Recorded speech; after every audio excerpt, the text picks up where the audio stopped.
এই যে আমরা ঘুরতে এসেছি টাউনশিপে, আজকে ভালো করে সেজে আইসি, বেশি করে মেকআপ করে আইসি, আরে ছবি তুলবো, ভিডিও করবো, কি যে মজা হবেন।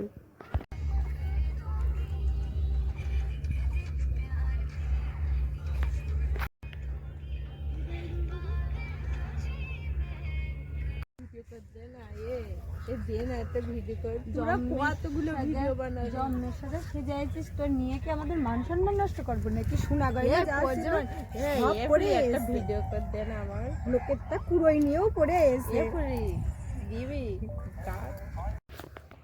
মনটা তো খারাপ হয়ে গেল, কেন একটু ভিডিও করে দিল না, ছবিও তুলতে দিল না। আর আসবো না, কোনো যাবো না এদের সঙ্গে, লোক ভাড়া করে নিয়ে যাবো। খালি নিজেদের ছবি, নিজেদের ভিডিও এইসব করে বেড়াচ্ছি। এই মেয়েটা দেখ খালি একা একা ঘুরে বেড়াচ্ছে, বন জঙ্গল এলো পাতারির ছবি তুলে বেড়াচ্ছে, তা আমার একটা ছবি তুলতে দিচ্ছে না, কিরম রাগ ধরে। আমিও 3 ঘন্টা ধরে লুকাই রয়েছি, লুকাই এখানে বসে রয়েছি, ওরা খুঁজে বেড়াচ্ছে, খোঁজ কিরম লাগে। ওই জায়গায় যে ছবি তুলে দিলি না, এবার কি করে বাড়ি যাবি দেখবেন, টাকার ব্যাগ তো আমার কাছে, খোঁজ খোঁজ খুঁজতি থাক, সারা রাত খোঁজ, মজা বুঝাবান কিরম লাগে আমার সঙ্গে আর কি।